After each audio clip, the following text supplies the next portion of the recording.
बेटा उठ जाओ, प्लीज मुझे छोड़कर मत जाओ। अस्पताल का कॉरिडोर भीड़ से भरा हुआ था। लोग अपनी फाइलें हाथ में लिए लाइन में खड़े थे। कहीं कोई खांस रहा था तो कहीं किसी बच्चे के रोने की आवाज गूंज रही थी। पसीने और दवाइयों की मिलीजुली गंध माहौल को और भी बोझिल बना रही थी। व्हील चेयर पर सुनीता देवी बैठी थी, कमजोर, चेहरा पीला, आंखों में थकान। उनके साथ उनकी बेटी अन्विता शर्मा खड़ी थी, जो पेशे से एक जूनियर वकील थी। साधारण सा सूट पहने, बाल हल्के बिखरे, मगर चेहरे पर चिंता साफ झलक रही थी। अन्विता ने मां को हल्की सी तसल्ली दी। मां जी, बस थोड़ी देर और नंबर आ ही जाएगा।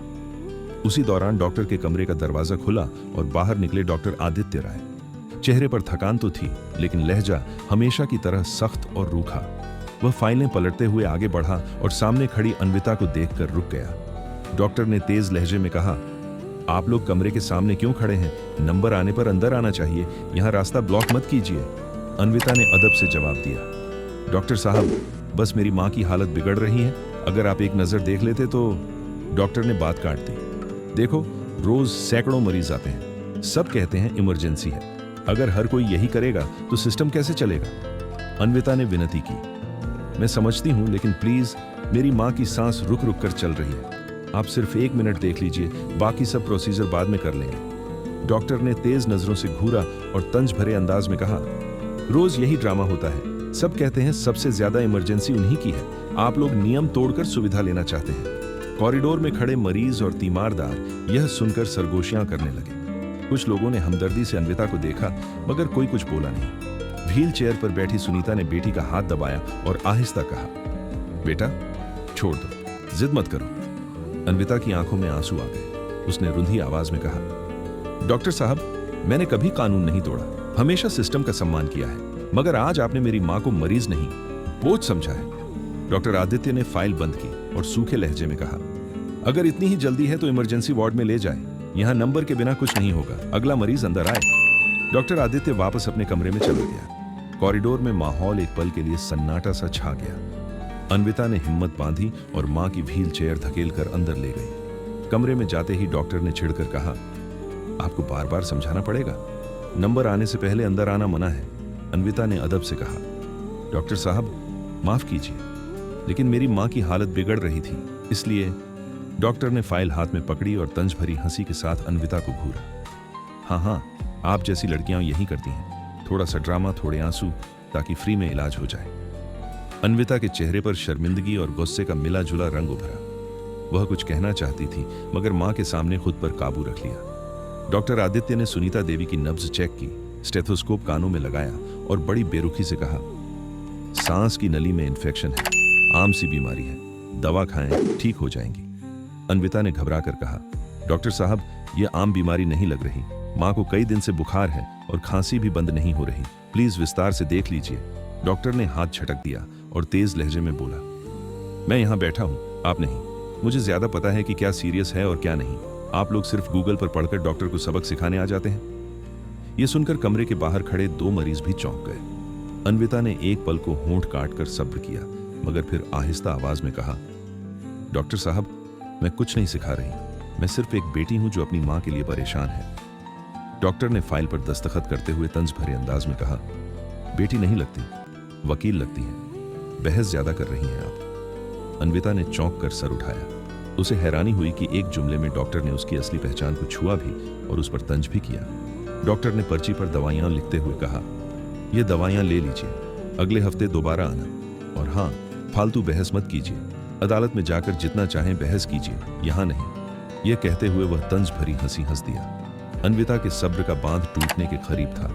उसने गहरी सांस ली और मां की पर्ची हाथ में पकड़कर कहा, डॉक्टर साहब, आप शायद भूल गए हैं कि आपके शब्द भी किसी दवा की तरह असर करते हैं, लेकिन अफसोस, आपके शब्द इलाज नहीं, जहर की तरह हैं। सुनीता देवी ने बेटी का हाथ दबाया और धीमी आवाज में कहा, बेटा छोड़ दो, इनसे बहस मत करो। डॉक्टर ने हंसते हुए जवाब दिया, हाँ, मां को अकद है, आप ही वकील साहिबा बहस में समय बर्बाद कर रही हैं। अगला मरीज अंदर आए। अस्पताल का इमरजेंसी वार्ड था।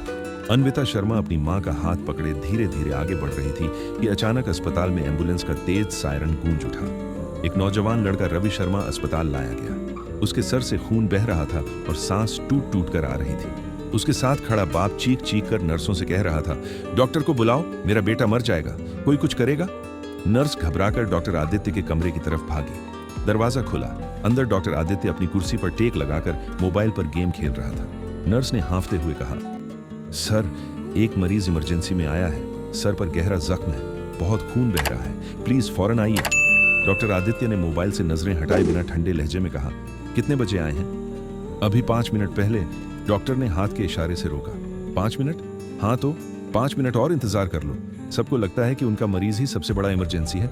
तुम लोग छोटे केस खुद संभाल लिया करो, मुझे बार बार तंग मत किया करो। नर्स हिचकिचाई। लेकिन सर, खून बहुत बह रहा है। डॉक्टर ने झुंझलाकर मोबाइल मेज पर पटका और गुस्से से कहा, मैं डॉक्टर हूं या नर्स? तुम लोग खुद पट्टी कर दो, मैं अभी फ्री नहीं हूं। कॉरिडोर में शोर बढ़ता गया। रवि शर्मा की सांस अटकने लगी। उसकी माँ चीख चीख कर बेटे का हाथ पकड़कर दुआएं मांगने लगी। अन्विता भी अपनी माँ के साथ वहीं मौजूद थी। उसने यह सब अपनी आंखों से देखा। वह भागकर वार्ड में गई और नर्स से कहा, कुछ करो, अगर डॉक्टर नहीं आता तो कम से कम खून रोक दो, कोई इंजेक्शन लगाओ। नर्स की आंखों में आंसू आ गए। मैडम, हमारे हाथ बंधे हैं, डॉक्टर के बिना हम कुछ नहीं कर सकते। अचानक रवि का जिस्म अकड़ गया। उसके बाप ने चीख मारी, डॉक्टर, मेरा बेटा मर रहा है। लेकिन देर हो चुकी थी। कुछ ही लम्हों में रवि की सांस रुक गई। माँ जमीन पर गिरकर विलाप करने लगी। बाप दीवार से टेक लगाकर बेहोश सा हो गया। नर्सें रोती हुई डॉक्टर आदित्य के कमरे की तरफ दौड़ी। सर, मरीज चल बसा, हमें समझ नहीं आया, क्या करें? डॉक्टर धीरे धीरे कुर्सी से उठा, कोट के बटन लगाए और कमरे से बाहर आया। मरीज की लाश देखकर भी उसके चेहरे पर कोई असर न था। उसने बस इतना कहा, ऐसा होता रहता है, सब मरीज बचाए नहीं जा सकते, अगला केस लाओ।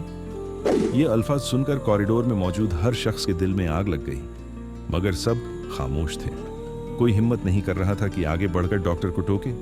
अन्विता यह सब देख रही थी। उसके दिल में गुस्सा, दुख और बेबसी एक साथ उभर आए। उसने अपनी माँ की तरफ देखा और धीरे से कहा, माँ, ये सिर्फ एक मरीज की मौत नहीं है, ये डॉक्टर की गफलत से हुआ कत्ल है, और अगर इसे न रोका गया तो यह सिलसिला चलता रहेगा। सुनीता देवी ने बेटी का हाथ पकड़ा। बेटा, क्या कर सकती हो तुम? ये बड़े लोग हैं, अस्पताल वाले सब इनके साथ हैं। अन्विता की आंखों में आंसू थे, मगर लहजा औलाद जैसा। माँ, भले ये अस्पताल के मालिक हों, मगर कानून से बड़े नहीं।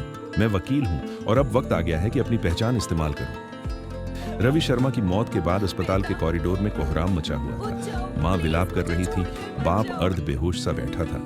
अस्पताल के दूसरे मरीजों के रिश्तेदार भी आंखों में आंसू लिए देख रहे थे। डॉक्टर आदित्य ने थके हुए लहजे में कहा, डेड केस था, हम चाहकर भी कुछ नहीं कर सकते थे, प्लीज लाश को मुर्दा घर ले जाओ। ये सुनकर अन्विता गुस्से से आगे बढ़ी।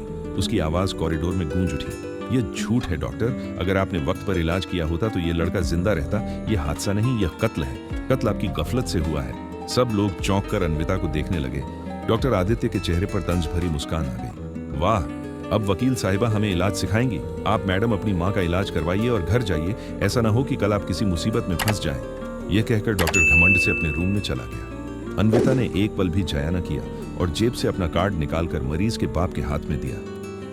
मेरा नाम अन्विता शर्मा है, मैं हाई कोर्ट की वकील हूँ। आपका बेटा डॉक्टर की गफलत से मरा है। अगर आप चाहें तो मैं आपके साथ खड़ी होंगी, हम इसे ऐसे नहीं छोड़ेंगे। रवि के पिता की आंखों में उम्मीद की चमक आ गई। उसने कांपते हुए कहा, बेटी, हमें इंसाफ दिला दो, वरना गरीबों की आवाज कोई नहीं सुनता। शहर के बड़े अखबारों में यह सुर्खी लगी, डॉक्टर की लापरवाही से नौजवान की मौत। हाई कोर्ट की वकील अन्विता ने मुकदमा दर्ज करवाया। यह खबर अस्पताल प्रशासन और डॉक्टर आदित्य के पैरों तले जमीन खींच लाई। अस्पताल के मालिक ने प्रेस कॉन्फ्रेंस में सफाई दी, यह सिर्फ बदकिस्मती का वाकया है। हमारे डॉक्टर प्रोफेशनल हैं, किसी तरह की लापरवाही नहीं हुई। मगर अन्विता के पास सबूत थे। नर्सों ने गवाही दी कि डॉक्टर ने कई मिनट तक मरीज को देखने से इनकार किया। सीसीटीवी फुटेज में भी दिख रहा था कि आदित्य अपने कमरे में बैठा मोबाइल इस्तेमाल कर रहा था, जबकि मरीज इमरजेंसी में तड़प रहा था। कुछ दिन बाद अदालत में मुकदमे की समाअत शुरू हुई। कोर्टरूम खचाखच भरा हुआ था। मीडिया के कैमरे लगे थे। जज के सामने वकील अन्विता खड़ी हुई और ठोस लहजे में कहा, जनाब आली, यह केस महज एक हादसा नहीं है, ये एक इंसान की जान का झाया है जिसकी जिम्मेदारी सीधी डॉक्टर आदित्य पर आती है। अगर यह रवैया बर्दाश्त किया गया तो कल और जाने जाया होंगी। यह केस सिर्फ रवि शर्मा के लिए नहीं, बल्कि उन सब मरीजों के लिए है जो इलाज की उम्मीद लेकर अस्पताल आते हैं। डॉक्टर आदित्य के वकील ने हंसकर कहा, माय लॉर्ड, मेडिकल फील्ड में ऐसे केस आम हैं। मौत जिंदगी का हिस्सा है, हर मरीज को बचाया नहीं जा सकता। वह मरीज अपनी किस्मत से मरा, डॉक्टर की लापरवाही से नहीं। अन्विता ने फौरन जवाब दिया, माय लॉर्ड, हम मौत की बात नहीं कर रहे, हम उस गफलत की बात कर रहे हैं जिसने मौत को यकीनी बनाया। अगर डॉक्टर वक्त पर आ जाता तो मरीज की जान बच सकती थी। सबूत हमारे पास मौजूद है। यह मुकदमा पूरे शहर में चर्चा का विषय बन गया। सोशल मीडिया पर ट्रेंड चलने लगा, direct justice for Ravi. Doctor negligence. लोग सड़कों पर बैनर उठाकर निकल पड़े। हर जगह एक ही सवाल गूंज रहा था, क्या एक डॉक्टर इतना ताकतवर है कि कानून भी उस पर हाथ न डाल सके? डॉक्टर आदित्य का जवाल शुरू हो गया। उसके अस्पताल में मरीज आना कम हो गए। मीडिया रोज उसके घर के बाहर कैंप लगाए बैठा था। वह अपने दोस्तों से कहने लगा, एक आम वकील मेरी जिंदगी बर्बाद कर रही है। मुझे अंदाजा नहीं था कि यह इतना आगे तक जाएगा, मगर अब बहुत देर हो चुकी थी। केस अदालत में जा चुका था, गवाहियां सामने आ चुकी थी। कई हफ्तों की समाअत के बाद वह दिन आ ही गया जिसका सबको इंतजार था। कोर्ट रूम खचाखच भरा हुआ था।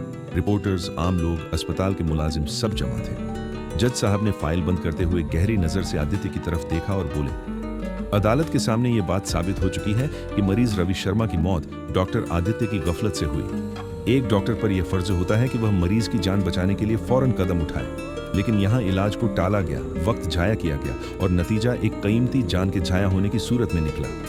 कोर्ट रूम में सन्नाटा छा गया। जज साहब ने फैसला सुनाया। डॉक्टर आदित्य को 3 साल कैद-ए-बा मशक्कत और 10 लाख रुपए हर्जाना अदा करने का हुक्म दिया जाता है। यह हर्जाना मृतक के अहले खाना को दिया जाएगा। फैसला सुनते ही आदित्य के चेहरे पर हवाइयां उड़ने लगी। वह चीख कर बोला, यह नाइंसाफी है।